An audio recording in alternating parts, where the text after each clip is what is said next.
We are live, Thank as you, always. thank you, thank you.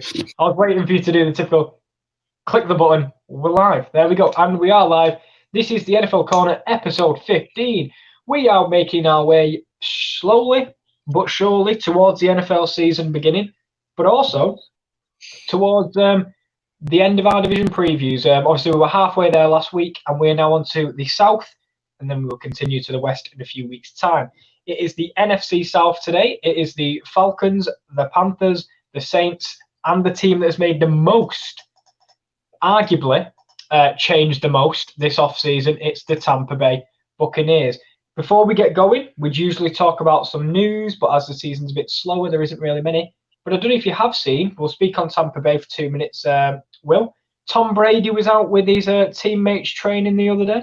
He was indeed getting that chemistry up with his many offensive weapons. And obviously, we'll talk about the Buccaneers in this episode and who they acquired and who they lost and whatnot. But it's fair to say before Tom Brady got to Tampa Bay, they still had a lot of offensive weapons. And obviously, they had Jameis Winston. He passed for over 5,000 yards. So that offense, putting Brady in that offense, it's going to be very interesting to see. But yeah, working out with his teammates, looking to get the chemistry up and ready for the season, where the Buccaneers are expected to be a contending team, really.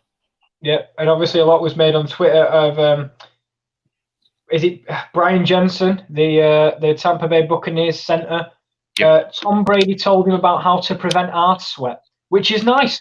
You know, if you're going to come into a new team, tell them to shove a towel and some baby powder in your crack, and you don't sweat.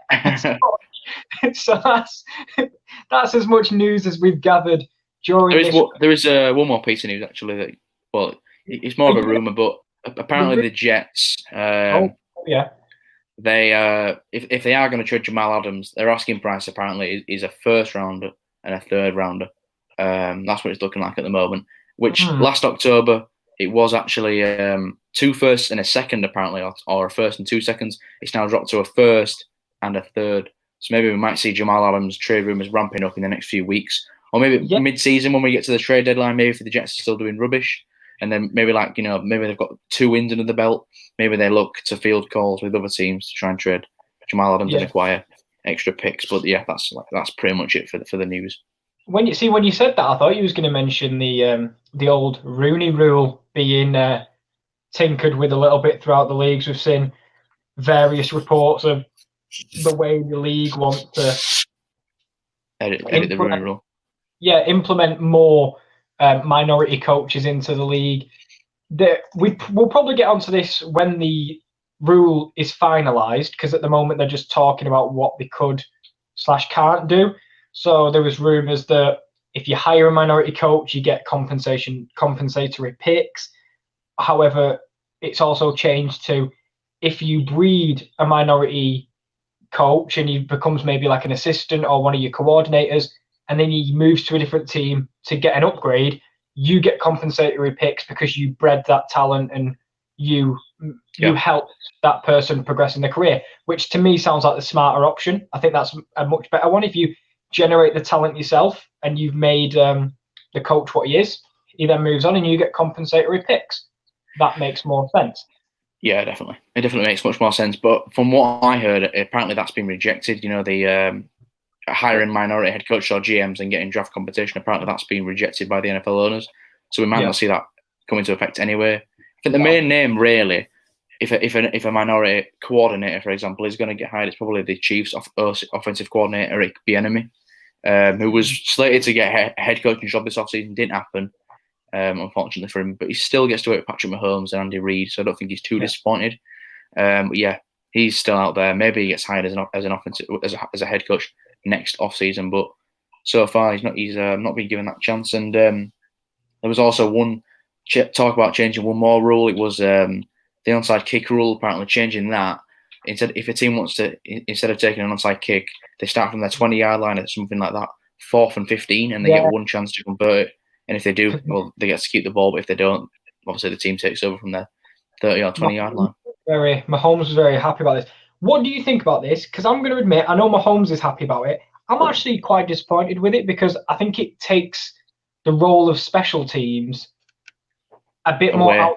And I actually quite enjoy watching special teams. Some of the plays on. I think it was the Dolphins last year that recovered 3 onside kicks in a row. I can't remember if it was the Dolphins or not, but it was the Falcons, wasn't it, with that Young Ho Koo, that kicker on Thanksgiving. They actually had two onside kicks recovered in the same game. Yeah, to be honest, I do agree with you. I think it takes away the importance of special teams, and it's kind of like it doesn't. I don't think it meshes. I think if a team, an onside kick is it's a last ditch attempt to get the ball back, and it's not really easy. 4th and 15, you can just send a wide receiver on a deep route, and that instantly attracts the attention of the other cornerbacks, and you can hit someone on an underneath route and get the first down. So it kind of gives an easier way out for the team, and I think we'd just see less. We'd see less kicking from teams because teams would be thinking, well, we can get the ball back here if we convert on a 4th and 15. Exactly. I don't really see the point in that. No, I like special teams, and I mean they're not even the most talked about position at the moment. There's no point making it even less about them. Mm-hmm. I mean, look at the draft. Then kickers and punters never get drafted for certain reasons. It's because the position isn't that valuable. So I would like to keep what limited value it does have, because maybe it's a bit sentimental, but yeah, I just like a bit of special teams. I don't think it'd seem right to me, because obviously we've had it for so long now, where special teams has been a key part of your team, and if you've got a very good special teams core, you probably a very well coached team. The Rams had a very good special teams core when they made the Super Bowl. The Patriots have always had a very good special teams core. That's why they've been consistently good, because it can really affect the play on the field. The Super Bowl champions have a good special teams. The Chiefs have a very good special teams. Yeah. But away from the news, we've managed to pluck a few things out, but it's not as consistent like when we used to. We usually have 3 stories. We can't really get to 3 stories at this point, just because lack of news, really. So we will move on to today's episode, which is the NFC South Division preview. As I said, we are halfway there, and obviously we will look at the 4 teams involved. And as we'll repeat, it's the Atlanta Falcons, the Carolina Panthers, the New Orleans Saints, and the Tampa Bay Buccaneers. I don't know about you.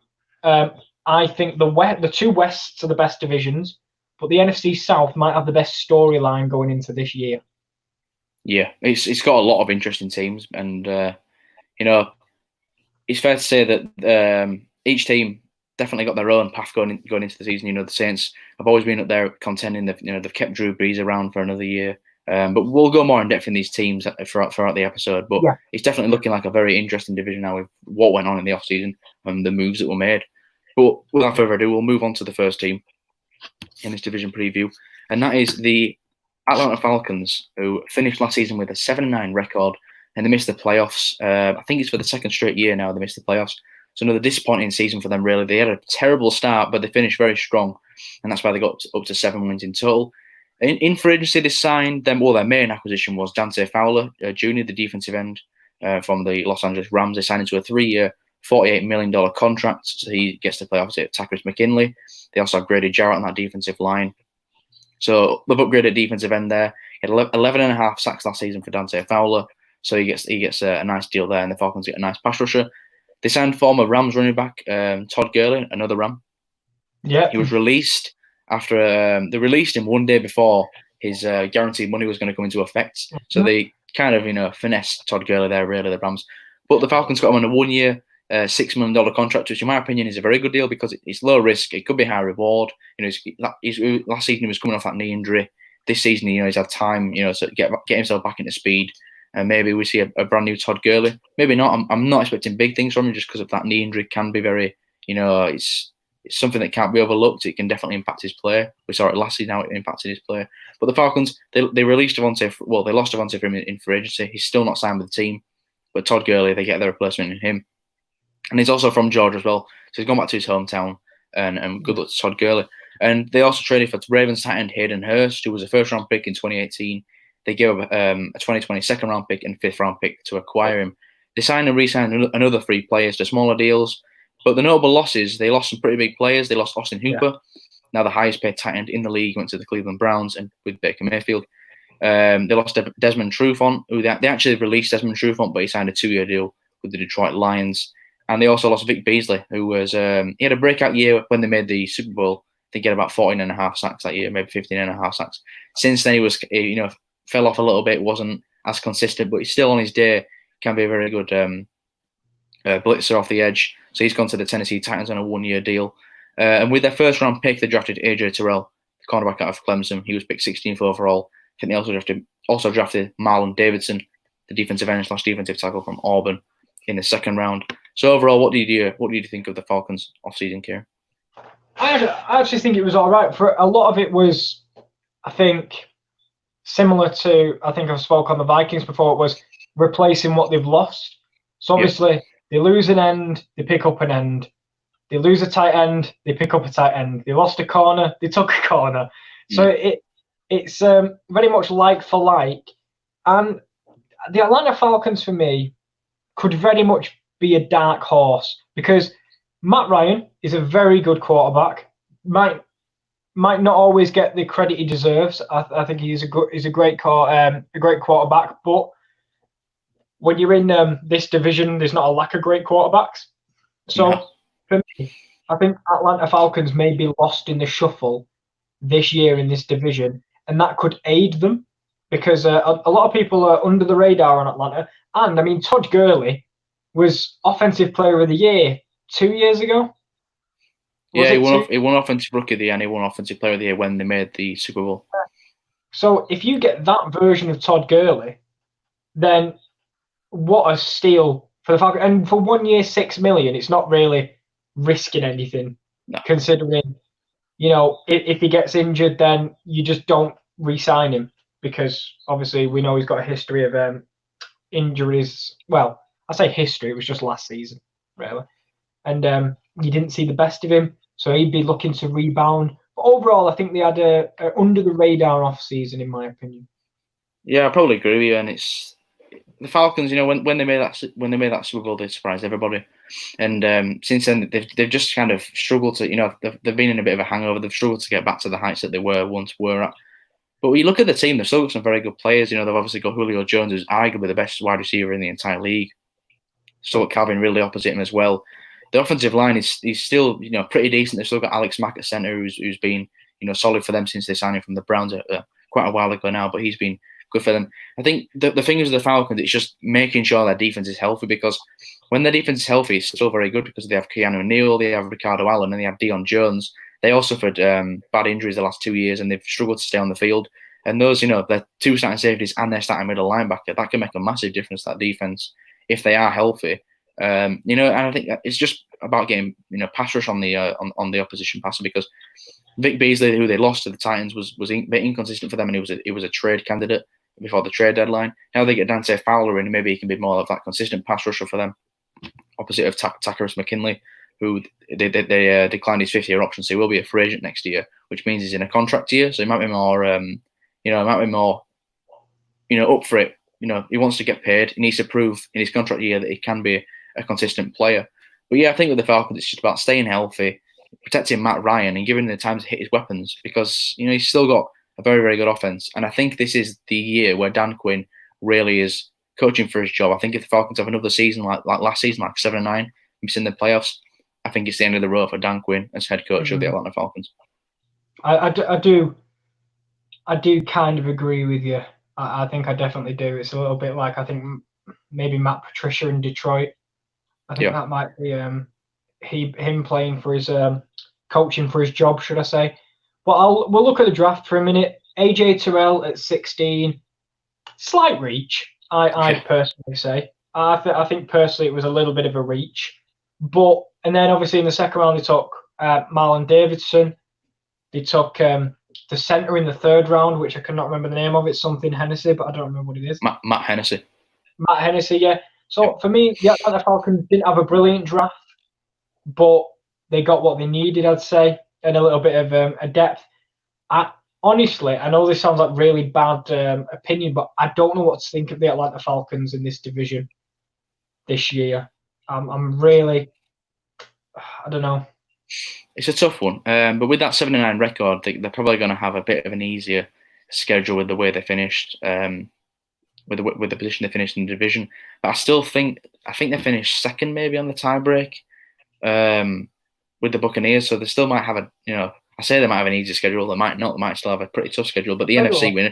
we know how tough the NFC is. Really, it's just there's a lot of very good. There's a lot of good teams in that conference, just in general. But the AJ Terrell move. Go on. I'm just going to quickly look for you. Sorry. I mean, they were second or third. I'm just going to quickly look at their schedule actually going into next season. I mean, they might not get off to a good start because their first 4 games are the Seahawks, the Cowboys, the Bears, and the Packers. So tough start. Atlanta may get off to a tough start. So they face our division, and I think it's the Chiefs division as well. So that's another tough division to face, really. Yeah, another tough one. So, but yeah, it'll be tough for the Falcons. Yeah, no, it might be another tough season for the Falcons, but they've, like I said, they lost some players, but they filled those players, they filled those holes. Might have reached in the draft at each round, maybe. I thought AJ Terrell, I thought there were better corners on the board if they wanted to go corner. I thought they could have traded back, maybe. And still got a very good cornerback. We saw the abundance of corners they were. Yeah. AJ Terrell, they probably didn't have to pick him at 16. I'm very happy that they picked him. I'm very, very happy they picked him at 16 because it meant we could get CD Lamb at pick 17. But yeah, overall, I didn't mind the Falcons offseason. I thought it was all right. It's just like they've just kind of revamped with their team. They've it's out with the old, in with the new. But Dan Quinn, it's a big season for Dan Quinn because he really is, in my opinion, coaching for his job this year with the Falcons. But that's it with the Falcons. We'll move on to the next team. That is the Carolina Panthers, who finished last season with a 5-11 record, which meant they finished bottom of this division. They also lost 8 straight games. They were 5-3 with the Kyle Allen at quarterback after Cam Newton went down with an injury. So they lost 8 straight and finished with a 5-11 record. Their big offseason move was re-signing their star running back and probably their best player on the roster, Christian McCaffrey. He signed a 4-year, $64 million contract, $16 million annually. He becomes the highest paid running back in the league ahead of Ezekiel Elliott. They also re-signed Trey Boston, their starting safety, to a 3-year, $18 million contract. I do like the Trey Boston move as well. I think he's a safety that's been overlooked. He signed a few one-year deals, different teams, and he's proven he can be a very good ball hawk in that safety position. He finally gets that, long-term deal with the Carolina Panthers, who I think originally drafted him. So they originally drafted him, let him go, and he's come back and re-signed on a long-term, on a 3-year deal. So fair play to him. They also signed former Saints quarterback Teddy Bridgewater to a 3-year, $63 million contract. I like the contract. It's only about it's $21 million per year, which in the market right now is pretty damn good. And for the player Teddy Bridgewater is, he's more of a game manager, but he did well when he had to go in for Drew Brees, who got injured last season for the Saints. He did well to replace him. Eventually helped the Saints finish with a record of 13-3. They also signed former Jets wide receiver Robbie Anderson to a 2-year, $20 million deal. I also like this deal because it's just, it's a shorter deal. But even $10 million for a wide receiver of Robbie Anderson's quality is pretty good. You see people like Amari Cooper getting paid $20 million a year. Amari Cooper's a very good wide receiver. I like Amari Cooper a lot, playing for my Dallas Cowboys. But Robbie Anderson, for $10 million cheaper for the Carolina Panthers, I think that's a really good deal for them. This trade, though, I didn't like. They acquired Russell Okung from the Chargers in exchange for guard Try Turner. I think Try Turner is just a better player overall, and he's a lot younger than Russell Okung. So wasn't a massive fan of that trade for them. They re-signed and signed another 7 players to smaller deals, including Philip Walker or PJ Walker, who was probably going to be the MVP of the XFL, playing for the Houston Roughnecks. So he signed with the Carolina Panthers. Good luck to him. Notable losses, though, they did lose some big names. Luke Kuechly, their leader on defense, retired in a surprising move. He's now gone. They lost Greg Olsen, who's been their starting tight end for a while now. He's gone to the Seahawks. And they lost James Bradbury, who was their best corner last year. He's gone to the New York Giants. They also lost an abundance of defensive linemen. They lost Gerald McCoy, Dontari Poe, Vincent Butler, someone else forgetting their name up, but they lost a lot of defensive line depth. But they reinforced that in the draft. So with the 7th overall pick, they took Derek Brown, the defensive lineman from Auburn, and actually, with their draft this year, they took defense with every single draft pick available. So what did you think of the Carolina Panthers draft? Not draft, off-season. What can you talk? They made history as the first modern team in a 7-round draft to take every single pick on defense. And when you lose 8 games in a row, it is quite honestly, you're going to have to sit there and say, our defense might not be very good. And it wasn't. So they knew what they had to do in terms of getting better this year. The Christian McCaffrey deal, you can look at it one or two ways because running backs, they're a churn through position in the NFL, and the shelf life is a lot smaller. Yeah. But Christian McCaffrey was easily Carolina's standout player last year. Easily, I can't name another person on that whole franchise who came close to him last year. So I hope to God he stays fit and healthy, because some people always say there's a reason running backs don't get paid. I mean, look at Zeke Elliott, is the highest paid. Was he the best running back last year? No, I can name 3 that were probably better than him. And Todd Gurley, another one. They paid him a lot of money, and then he gets injured and he's not the same again. So that's it was deserved. However, with the position he plays, it's a big risk on paying that much. It's a big risk, but you've also got to look at what Christian McCaffrey brings in the passing game as well. He's not just a running back; he's also probably one of the best route runners, pure route runners in the league. He probably runs better routes than some wide receivers. You know, Carolina use him in so many different ways on their offenses as a receiver and a running back.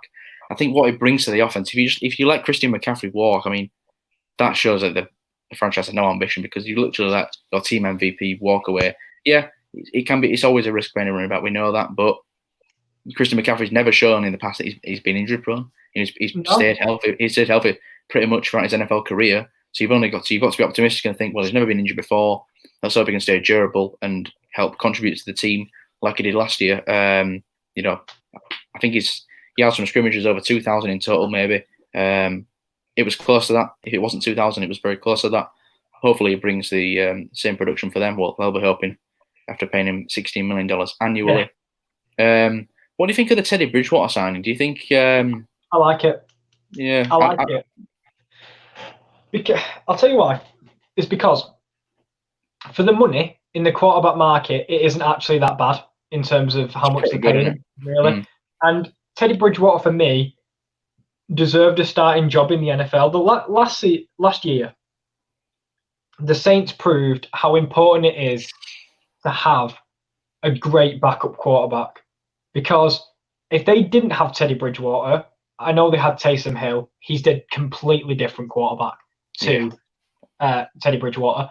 But you can run that same offense off of Teddy Bridgewater as I mean, I'm going to just quickly, because I'm thinking of backups off the top of my head, but now look at Dallas, who've got Andy Dalton. It'll be the exact same thing next year. If Dak goes down, I think Andy Dalton can come in and run the same offense, and the drop in quality not be too much. So, and to go 5-0 when you've come in as a replacement for a Hall of Famer, Drew Brees, brilliant work. And I think he did deserve a starting job. Whereas if they hadn't have got Bridgewater and they'd have gone into the draft needing a quarterback, who says that man is going to be NFL ready like Bridgewater is and has proven? So it was a stable move and a smart move by Carolina, and he's immediately got a weapon in McCaffrey and Robbie Anderson. So they didn't rely on building an offense in the draft. They built an offense with proven talent, and then created a young defense. Yes, it might not be brilliant this first year, but when you're investing in the future, I mean, look at how much they've invested in Christian McCaffrey. Carolina might have a rough year this year, or won't hit the heights this year. They may very well do. I mean, I'm not saying they won't, because there's so many unknowns. But in a few years' time, Carolina will be back up pushing, I'd like to say. Yeah, and also we forgot to mention new head coach Matt Rule from Baylor, who turned that program around the 3 years he was there, from a losing franchise to a winning franchise, getting into a bowl game. I think they eventually lost to I think it was the Oklahoma Sooners. They eventually lost that game, but they still made it there. But yeah, I mean, you talk about the full defensive draft. You've got to draft these players sometime. They're always going to be rookies. They're always probably going to hit a rookie wall, but you've got to get them in the building. You've got to get them to work. And I do like most of the picks they made there. I mean, they got Yeturgos Matos in the second round, who was, pick 38. Some people had him as a first round talent. They got him in the second round, so good value there. I do like the Jeremy Chin draft pick. I was a big fan of him, the safety. So I think pairing him with Trey Boston can be a nice safety tandem for them. And just picking up people like Troy Pride, cornerback from Notre Dame in the 4th round, another player, great value. You put him in that secondary, maybe eventually he can become that James Bradbury replacement down the line. With Matt Rule coaching, he's a very good developer of talent. I think these, rookies at the draft on defense can definitely mature into very good starters. Derek Brown, with the 7th overall pick, who was probably a top 5 talent in the whole draft. You'll expect him to make an impact day one because he looks NFL ready. He's a big guy, and all he did at Auburn was cause disruption in the middle. And if you've got a guy in the middle that can cause disruption and request double teams, it opens up the entire defensive line, and the linebackers can get more aggressive because the run has been stuffed, and they can make easier tackles. So getting that big body in the middle and Derek Brown is vital if they want to build a stout defense, a stout defensive line especially. I think Carolina had a really good off season, but I don't think we'll see the fruits of it this season. That's my only thing. Yeah, well, they lost. They did lose a lot of depth. It's fair to say, and obviously losing Luke Kuechly is going to hurt them a lot. But with Matt Rule in the building, he's on a long-term deal. He's got a lot of time to work with these rookies that he drafted and build this franchise up.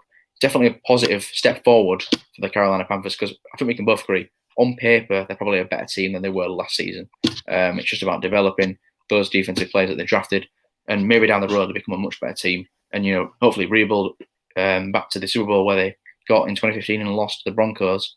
That amazing Broncos defense. But that's the Carolina Panthers. Before we move on to the next team, though, in this week's division previews, we're going to a little word from the Athletic, and we have teamed up with them. And if you use that link there, theathletic.co.uk/the sports corner, you can get 50% off the annual subscription and a 7-day free trial. What else have you got to say about the Athletic, Kieran? The main thing. You know what I've got to say about the Athletic, and it's been the same. What do you not get, Will? You don't get any ads. No ads. You don't want ads. That's the last thing you want when you're reading an article. You're engrossed by the knowledge you're gaining from reading the Athletic, and you get a pop-up about play Raid Shadow. I don't want to play Raid. I want to read knowledgeable articles, which is what you'll find at the Athletic. And as we say, though, they don't just do American football. I know they do MMA, and obviously the UFC's back now as the whole world has stopped playing sport.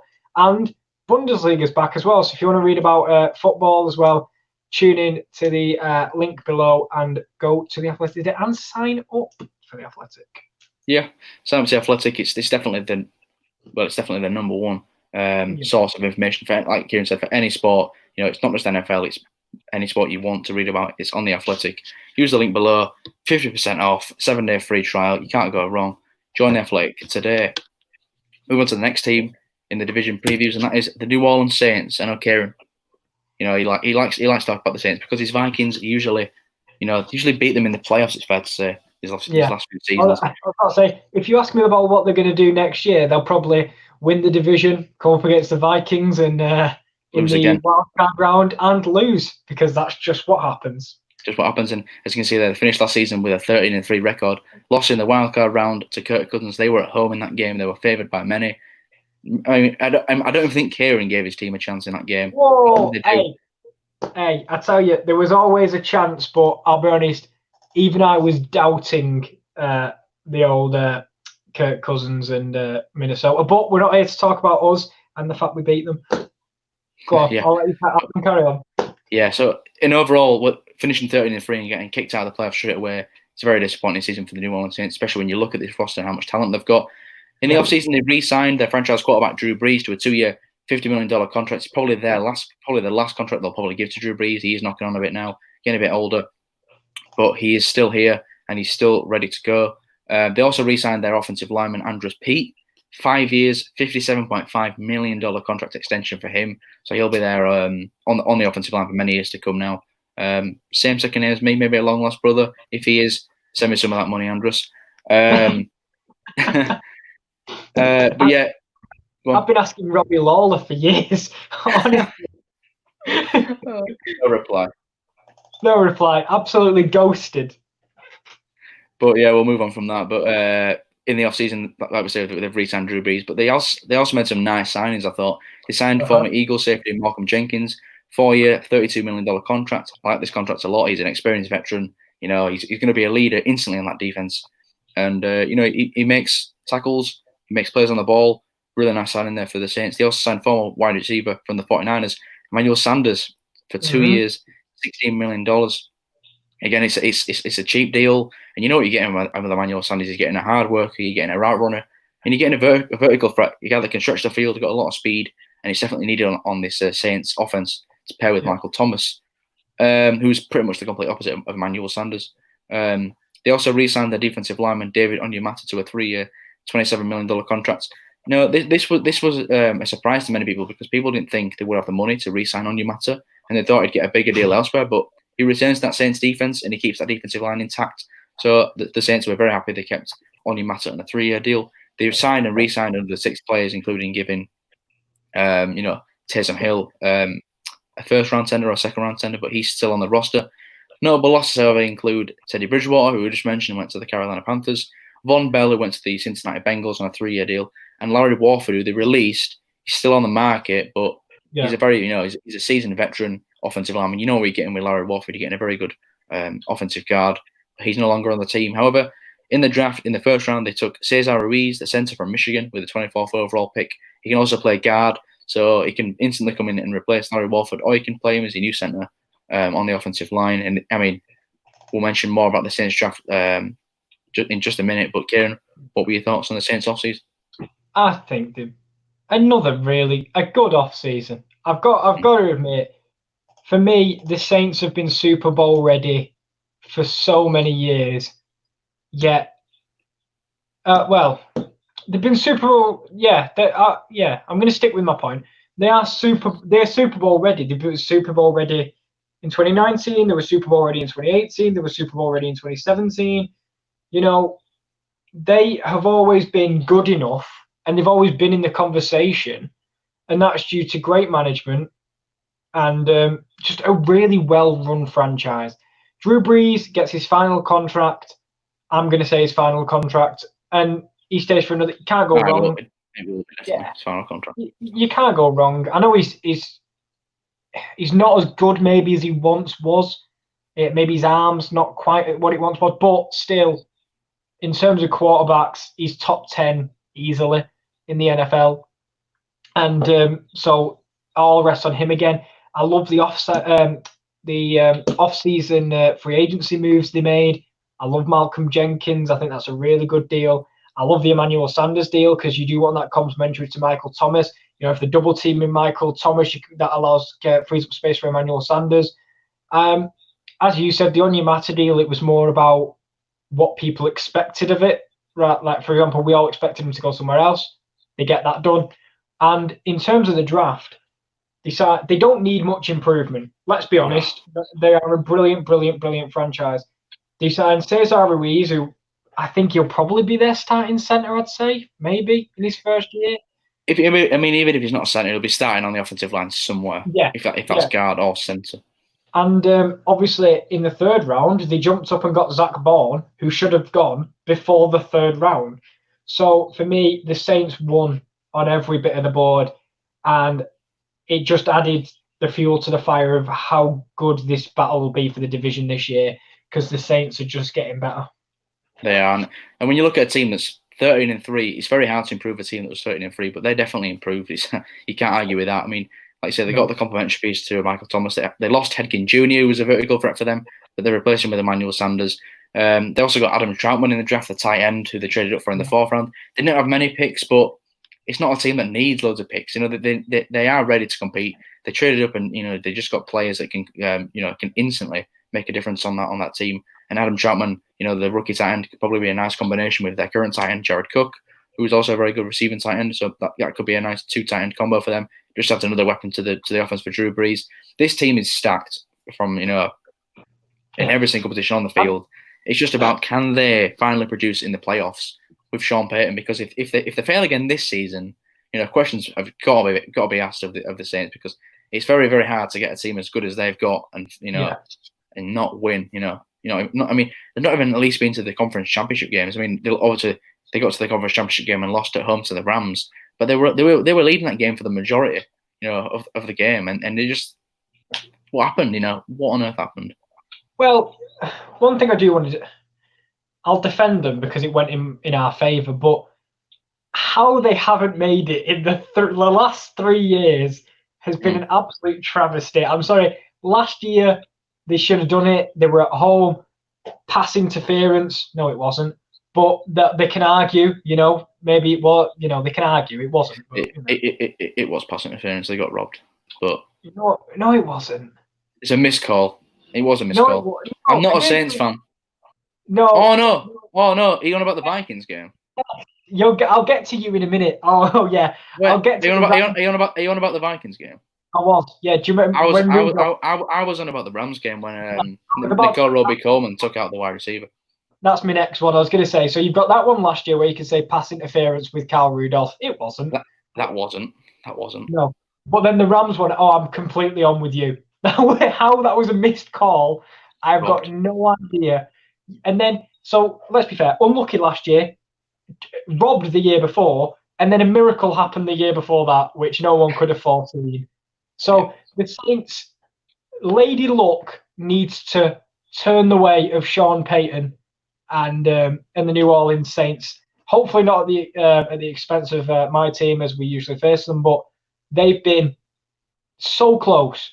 And I think just a little change of fortune, and we'd be talking about them as reaching through the last 4 Super Bowls, I'd say. Yeah, no doubt. I mean, it's it's at a point where the Saints, it's very hard for them to improve anymore.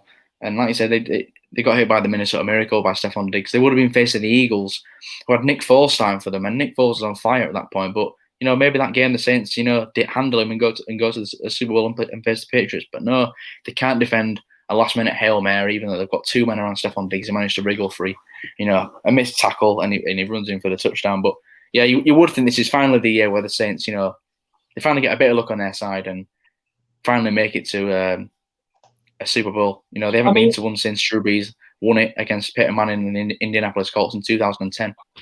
If they get another missed call or something crazy happens, honestly, if I was Sean Payton, it's just not meant to be. I'd just retire, because I swear to God, if they get screwed this year or something unlucky happens to them, I just feel sorry for him at this point.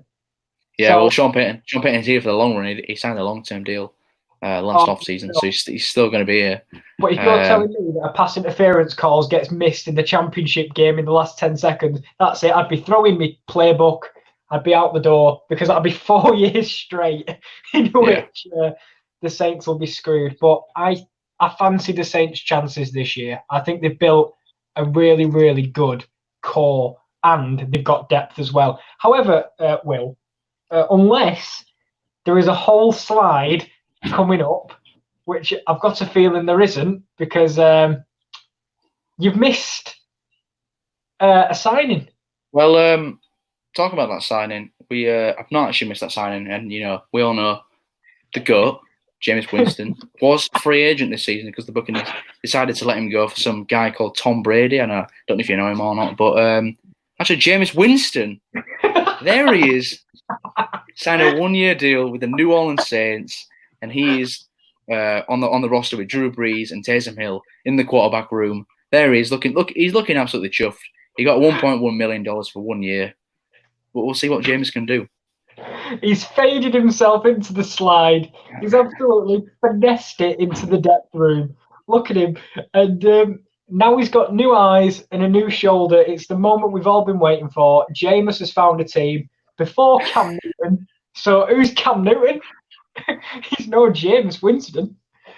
But do you know what? We'll go realistic for a minute, because we all love Jameis, and I'm glad he's popped up in the bottom corner of the screen there. It's a good signing for the New Orleans Saints. I really do believe it's a good deal, because Taysom Hill can be utilised in so many different ways, and they have said that he's the quarterback of the future for the New Orleans Saints. But I mean, you go into a place where you want to revitalise your career after I'd say a turbulent time in Tampa. I'd say that's fair enough. Yeah.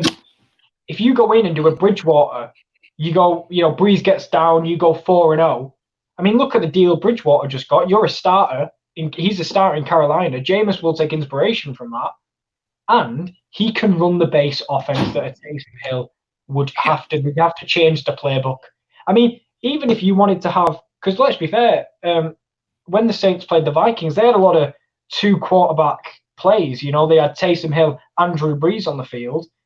I mean, I like the signing as much as we take the mick because it's famous Jameis, and I hope he narrows down his picks because he now has eyes. Well, let's be fair. I mean, if we're talking about out-and-out quarterbacks, Taysom Hill is still very, very a very raw quarterback. You know, we know what he can do as a flex player. You know, he can play wide receiver. He's awesome on special teams. He's very good on the read options. But can he run an offense? And make plays down the field with his arm, not just his legs? We don't know that yet about Taysom Hill. Jameis Winston, we know that.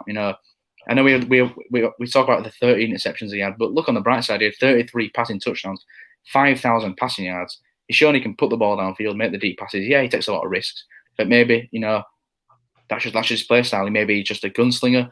Brett Favre is one of the best quarterbacks of all time. Peyton Manning is one of the best quarterbacks of all time. They all throw a lot of interceptions, and I think learning behind Drew Brees, who was his icon growing up. I watched an interview.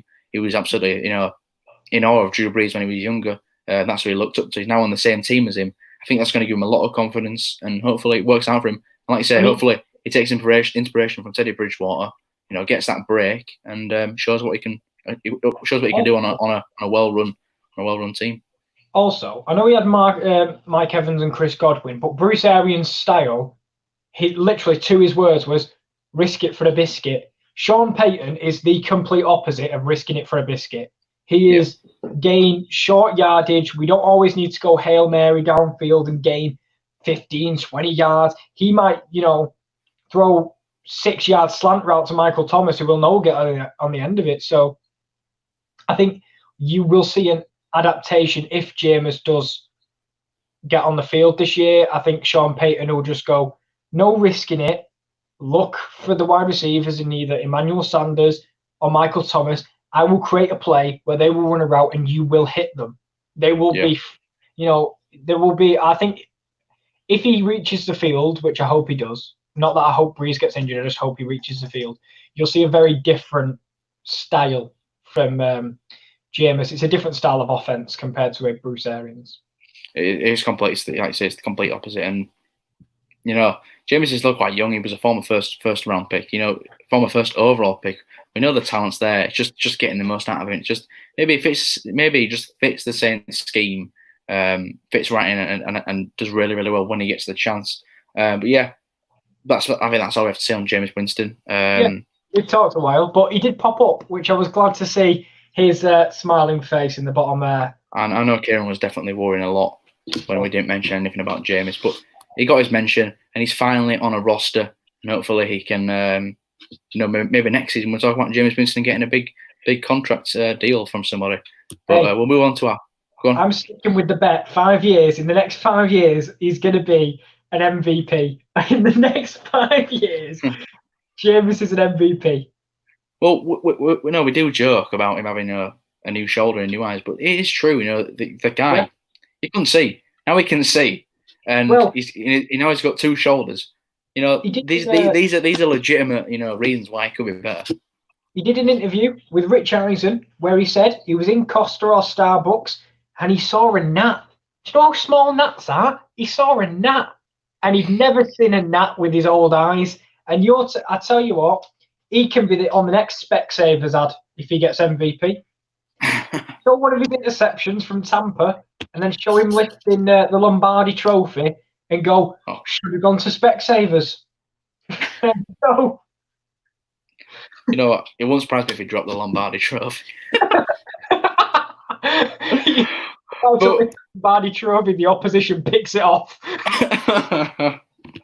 Oh, dear me. But yeah, Jameis has had his mention. Oh, sorry about that. But we've talked about the Saints. I'd say we probably think they're the favourites in this division. But we'll move on to the final team, who also had a very good off-season.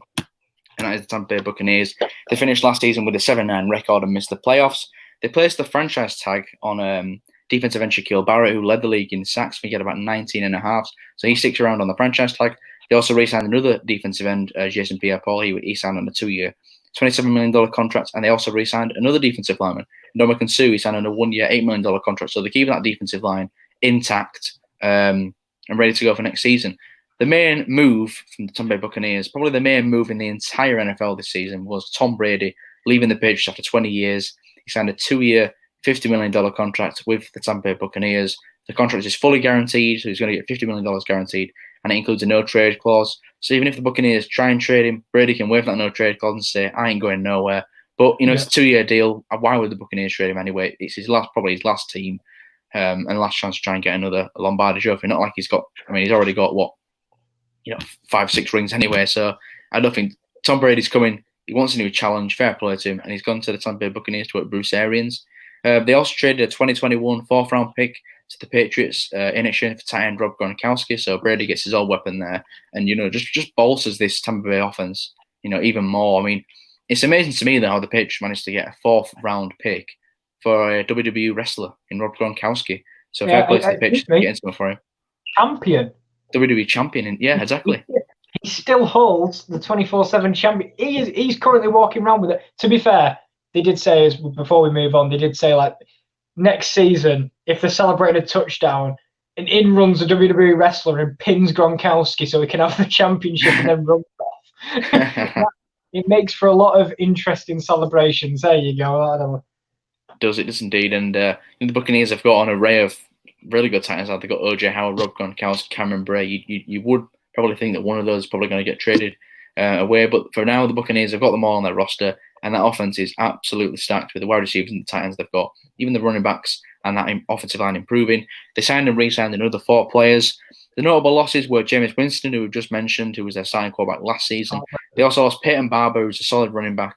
And they lost Brashard Perriman, a speedy wide receiver, went to the New York Jets on a 1 year deal. With their first overall pick, with their first round pick, they drafted Tristan Wirfs, offensive lineman from Iowa.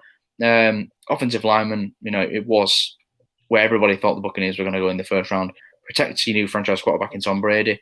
And that's exactly what they did. They got many people, probably best offensive lineman in the draft. They got him. He was the 4th offensive lineman taken in the draft. So fair play to Tristan Wirfs. He's now a Tampa Bay Buccaneer and blocking for Tom Brady. What do you think of the Buccaneers offseason, Kieran? I've got a feeling where you're going to go with this one. Well, massive losers. I think they've really struggled to improve their... No, I mean, you pick up the GOAT as one of the first moves of your free agency. I'm pretty sure you're going to get... I will, before we carry on, we have to be wary of overhyping the Buccaneers. Because, yes, they've made all these moves, but we didn't see the same Tom Brady last year in New England that we've been seeing for long. Obviously, it might a change of scenery might very well improve his game.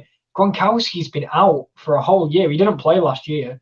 So is he going to be you've still got OJ Howard, who I believe is a really good tight end. So I guess that's not as much of a point, but it's still there, if Rob Gronkowski doesn't work out. So, but I really believe that this was the flip of a trajectory of a franchise that looked to be stagnant and stale and even maybe going down compared to other years. I think they've really done a good job of flipping it. They're in that Super Bowl window now, though. You can only have Tom Brady for these 2 years at a push an extra year, but we're pushing it. So it's hit or miss for the Tampa Bay Buccaneers. They've gone all in on winning the Super Bowl in the next 2 to 3 years. So it has to work now. And that's the worry for me, is if time passes them by, they may very well miss the boat. That's my only thing, even though I do think they had a really good offseason. Yeah, their offseason was brilliant. I mean, obviously they got Tristan Wirfs in the draft. They also got Antoine Winfield later on in the second round, who's a solid safety from Minnesota. But I do agree with you. It's really that 2 year span. The Buccaneers have got 2 years to really go all out. And they have done. I mean, look at the defensive line. They've completely got all the players back in. They've kept Shaq Barrett. They didn't let him walk, even though it's only the franchise tag. He's still on the roster. The weapons around Tom Brady are pretty incredible, really. And like I say, Tom Brady, can he play it? How long is it going to be until we see a Tom Brady, regress? I know we saw a bit of regression last season with the New England Patriots, but they didn't have a lot of weapons on offense, and it was kind of, getting a bit stale, really. Maybe with this new on this new Buccaneers team with the new offensive weapons. We see, the Tom Brady of old, but we can't, ignore that he's 42 years old now. He's getting a bit old for a quarterback. He's defying all the odds, really. That the fact that he's still playing at the level he is for how old he is. But yeah, the window is now for the Buccaneers. They need to win now, and I mean, getting Rob Gronkowski just shows how much they want to win now, because for Rob Gronkowski, even before he retired, he was having his injury issues. He couldn't stay healthy. Maybe the year out's done him well. He can get himself back in shape. It's a year less. It's less wear and tear on his body.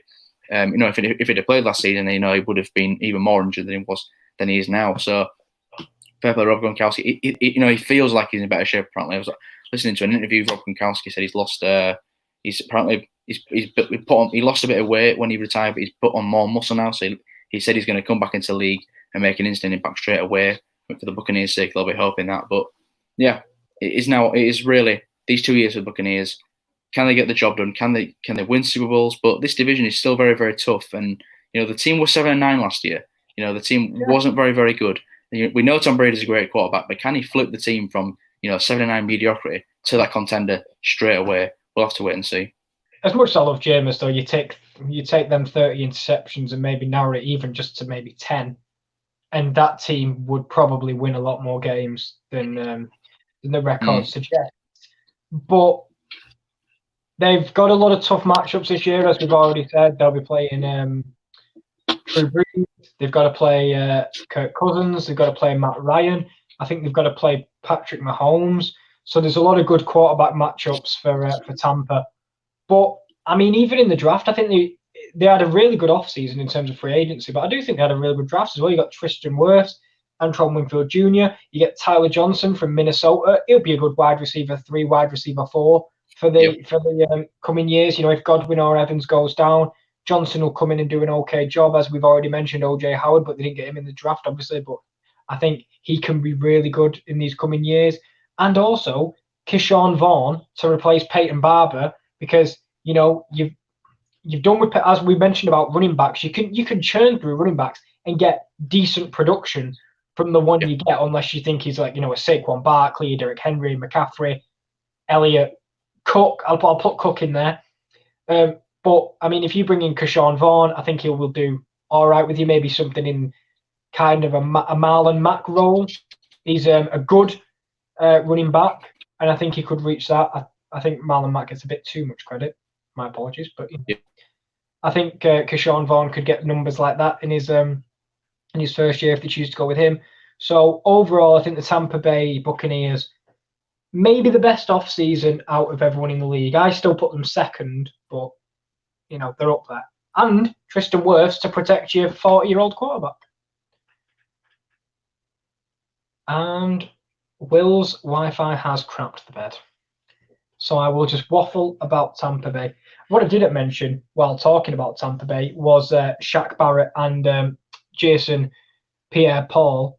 And this is me, just on my own while Will comes back with his dodgy Wi-Fi.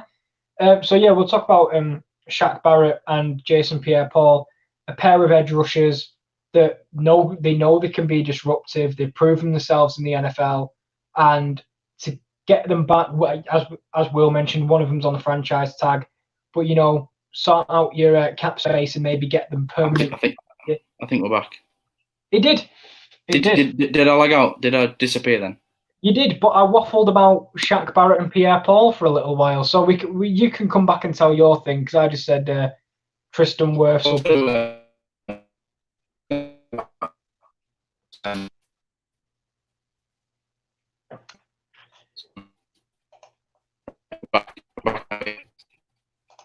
We're back a little bit. You do sound a bit robotic, but we're kind of back.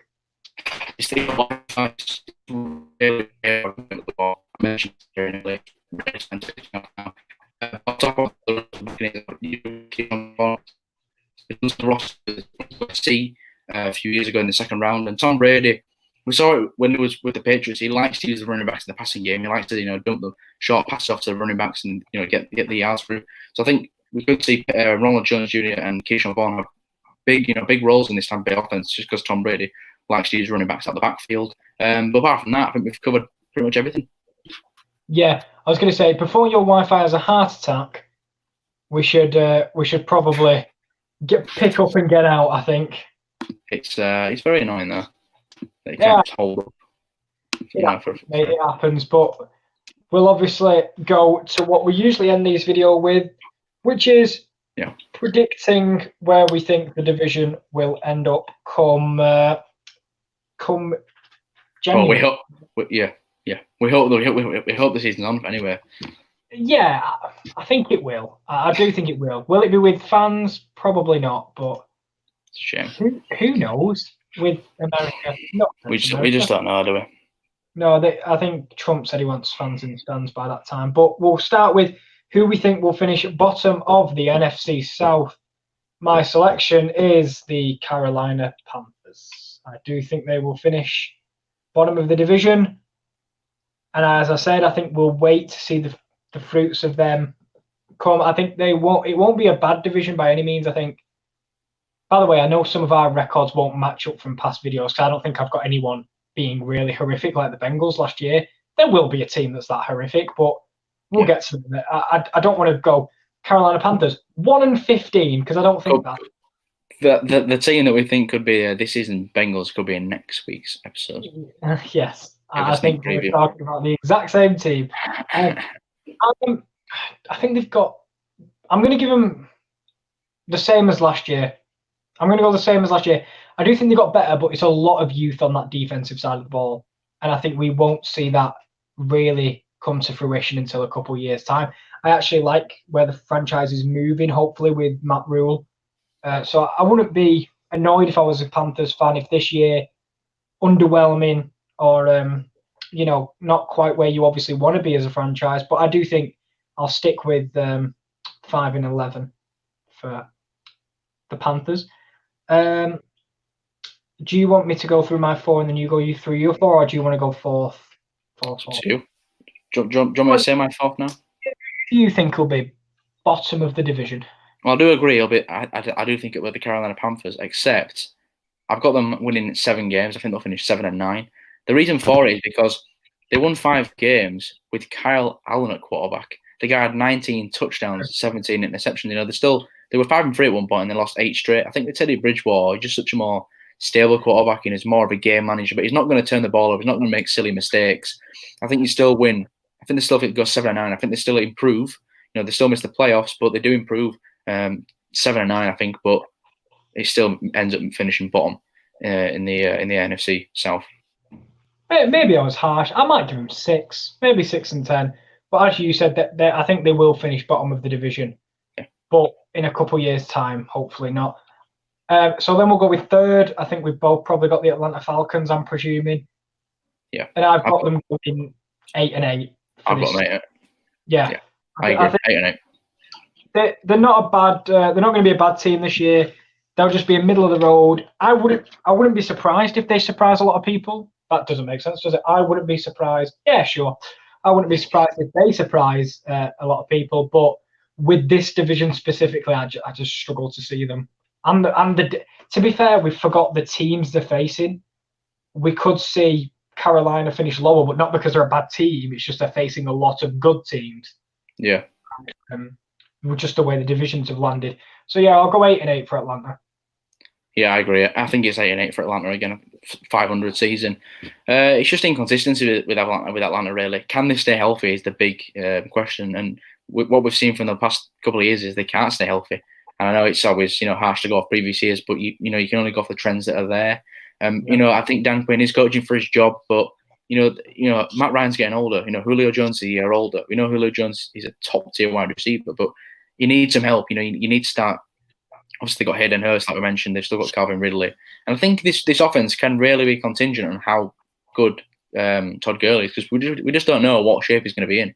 If he comes out and is the Todd Gurley of old, maybe he carries his offense, to more wins. But I think with the way the roster's constructed and with the way there's the gaps on the roster, but they've got high quality talent in some areas of the team, but they've also got gaps in some areas. Like the cornerback, I know they've got AJ Terrell, but who are the other cornerbacks? Kendall Sheffield, he's a second year player. Ray Wilson. These are very corners that have got a lack of experience. and might struggle against top 2 wide receivers. So yeah, I do agree. 8-8 season for the Atlanta Falcons. At number 2, it's Tampa, and I'm struggling with Tampa because I've got my record in my head already. But I'll let you go. I'm thinking this is my problem. Tampa, I'm going to go 10-6. I'm going to go 10-6. I agree. I was thinking about giving them more, but I haven't seen this offense play, and with the off season we've got, we might not see the best of Tampa Bay this year. Because the thing is, people are instantaneously thinking, "Oh, this franchise changed. This franchise is going to be a winning," and we don't know because the off season's not the same. Yes, luckily they're in Florida where they can meet in groups of they can meet in groups of 10 now, so he can run kind of a base offense. Maybe only have a couple of offensive linemen like his center. He doesn't really need them, but he can meet up with his wide receivers and his tight ends to run some plays. So I'm going to go with 10-6 because I was worried about giving him too much, just in case it all doesn't quite go to plan for Tampa. No, I totally agree. Like I said, I 10-6 was the record I thought, because I think the team is going to get. Tom Brady's coming in. Yeah, it looks great on paper, but he still needs to learn the offense. I think there will be a little bit of rust there. They've still got to get used to each other, get used to the playbook. Chemistry can be an issue. It can be a big issue for many teams. I know Tom Brady, like we said, we've been working out with his teammates to try and get the the chemistry up, but it's not a guarantee to instantly work. And they've got the Saints game 1, which could be tough for them because Tom Brady's first game as a Buccaneer. Nothing's guaranteed. So I think 10-6 is a fair record for them because let's not forget they were 7-9, and the roster is still very it's nice. It looks really nice on paper, but it also has got to click on the field. So I think 10-6 is a fair record for them. It's a winning record, and it's double-digit wins. Now the next one, because we both got the New Orleans Saints, it's the record you've got to put into. I've got my record in my head. The thing is, what you've got to take into account is we've already mentioned the different divisions they play. Yeah. So the Saints have to play, off the top of our head, the Chiefs, the Broncos, who are quite a team to look out for, the Chargers, the Raiders, the Vikings, the Packers, Tampa twice, Falcons twice. I don't want to. You see, but you're looking at it that way, but those teams are also thinking we've got to play the Saints. No, I completely agree. And there's lots of unknowns. For example, Denver is a very young offense. Yeah. Yes, they'll get points, but I don't think they're an immediate challenge to the Saints. The ones I guess I'm looking at are Packers, Tampa, Chiefs, Vikings, even Tampa twice, so I should say. So if they lose all 5 of them games, they're 11-5, but I don't think they will. So I'm going to go. I'm going 12-4, mate.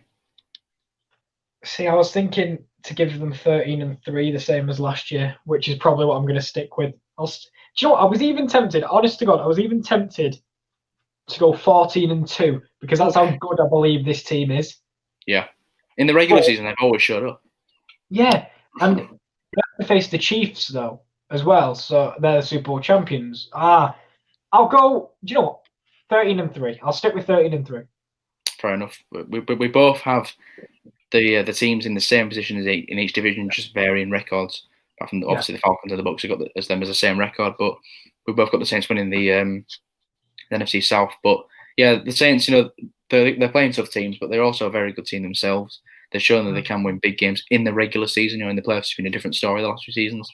Yeah, they've had missed calls, but that loss to Minnesota at home can't be ignored. It was, they laid an egg there. They really did. But it's Kirk. So it's tough. But yeah, overall, go on. You what? No, I'm just saying they laid an egg against Minnesota. Oh, we played well. Could have said that. Yeah, you played really well, but they were the home team, and I mean, they had the ball. They could have gone and scored, but no, fumble. Danielle Hunter fumble, forced the fumble, and that was the end of the season. There was Dalvin Cook where his knee was down. Thank the Lord, his knee was down. But anyway, that only happened to the Saints. Only the Saints fans would get so hyped up, only for it to be called back. Exactly. That is what. Do you know what? They may very well finish 14-2, and then lose on wildcard weekend to a team that finished second in a different division. To be honest, though, You know, if they went 14-2, I think they probably get the first round bye, and they managed to escape the wild card woes of last season. yeah, but this is the thing. I feel like they'll get to the divisional round. They win it in the last minute. Oh, is that holding? Oh, it's holding just because it's New Orleans. Why not? You know. Yeah, I know what you mean. So, but yeah, we'll end it there. I mean, I think we've said what needs to be said. That was definitely. the NFC South, and they were our.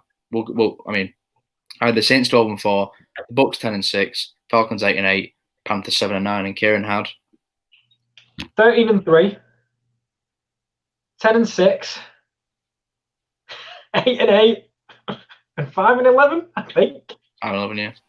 Yeah, that was it. I lost, but I forgot. I don't know why I forgot, but I just did. Yeah, and next week we will have another South division. That is the AFC South. So Rowan, who's put in the comments, will rep in the Stone Island. Yeah, thanks for letting me know. I mean, I didn't notice the camera. Miami was in a very very good position there. I mean, it wasn't trying to advertise the Stone Island brand.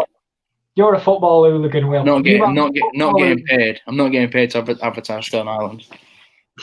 And I'm not one to just go to a football game for a fight either. Yeah, I'm sure you know. But yeah, we'll end the video there. Go on. You're going to say one more thing. Racking people with helmets. Miles. That's you. Oh dear me. But I think we'll end it there. We've done enough waffling. We've made his predictions. But join us next week for the AFC South. Rowan with the comment. That is your Jags division. It also is the Colts. It also is the Titans. And the Texans. Ho-ho. And the Texans, who it's fair to say they've had a pretty interesting off-season so far. Yeah. But we'll end it there. Thanks for joining. And we'll see you next week. MVP.